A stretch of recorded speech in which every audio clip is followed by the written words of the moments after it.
অর্ধেকটা রাস্তা পেরিয়ে গেলাম, ততক্ষণে বাবুও ঘুম থেকে উঠে গেল। ওকে হালকা কিছু খাইয়ে তারপরে ও ওর বাবার সাথে খেলতে আরম্ভ করলো। তখনই না একজন এলো কিছু হেল্পের জন্য। ওনার একটা কথা আমার খুব ভালো লাগলো, সেটা হলো সব মানুষই তো বাঁচতে চায়, কটা মানুষ আর বাঁচতে পারে, আমিও সেই চেষ্টায় রয়েছে যাতে আমি বাঁচতে পারি।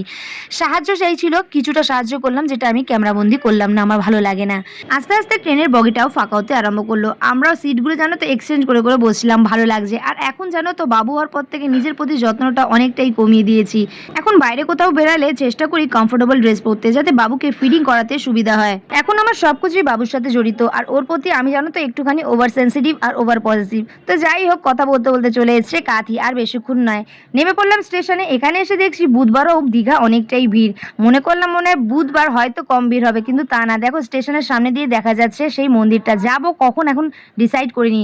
সবার প্রথমে হোটেলে যাই, আর হোটেলটা একদম বিচের সামনাসামনিই বুক করেছি। আর সত্যি কথা বলতে যখন অনলাইন হোটেল বুক করছিলাম প্রায় সব হোটেলই বুকিং হয়ে গেছিল, আর আমি হাজব্যান্ডকে বলেছিলাম যা হোটেল পাচ্ছ নিয়ে না, যেহেতু ছোট বাচ্চা ওখানে গিয়ে হোটেল বুক করতে পারবো না, তাই যা হোটেল পেয়েছি বুক করে নিয়েছি। এবার দেখা যাক রুমগুলো কিরকম।